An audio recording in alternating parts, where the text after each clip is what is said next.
बिस्मिल्लाहिर्रहमानिर्रहीम। अस्सलाम वालेकुम दोस्तों, आज प्योर बेहतरीन टैलेंट दिखाने लगा हूँ। वीडियो का आगाज करने से पहले उन भाइयों के लिए जो आएंगे और कहेंगे कि जब टीम में आते हैं तो जीरो हो जाते हैं, ये हीरो असल में जीरो है और ये सिर्फ डोमेस्टिक में खेलते हैं, बाकी मुल्क के लिए जब खेलने को आते हैं तो मुकम्मल नाकाम हो जाते हैं। तो उन भाइयों के लिए अर्ज है कि इब्रार अहमद, साउथ शकील भी तो अब आए हैं, मतलब कि इब्रार अहमद ने डीबीओ में, जबकि साउथ शकील ने पहले भी मैचेस खेले हैं, अपनी क्लास साबित की। वीडियो मुख्तसर, आप भाइयों का कीमती वक्त का ख्याल है, चलो शुरू करते हैं। दोस्तों, जहां टैलेंट का जिक्र हो, पाक टीम का नाम उनमें शामिल होगा, मतलब कि जब टैलेंट जाया करने वाले मुल्कों का नाम आए तो पाकिस्तान उनमें टॉप पर होगा। अली वक्कास नाम शायद आपने नहीं सुना, मगर ये प्योर टैलेंटेड बल्लेबाज, लाजवाब टाइमिंग, कवर ड्राइव, शानदार छक्के और चौके लगाने वाला बल्लेबाज और साथ ही क्रीज पर टिके रहने की सलाहियत और गुज़िश्ता कल उन्होंने बहुत ही उम्दा और मैच विनिंग परफॉर्मेंस का मुजाहरा किया और अपनी टीम की जीत में कलीदी किरदार अदा किया।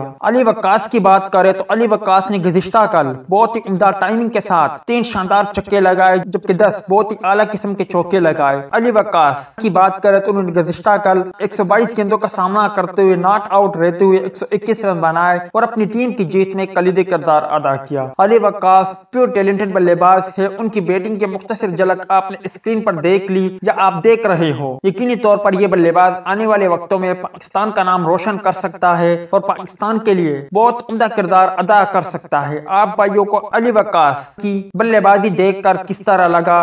क्या अली वक्कास को मौका मिलना चाहिए या नहीं? इस हवाले से कमेंट सेक्शन आपके कमेंट्स का मुंतजर रहेगा।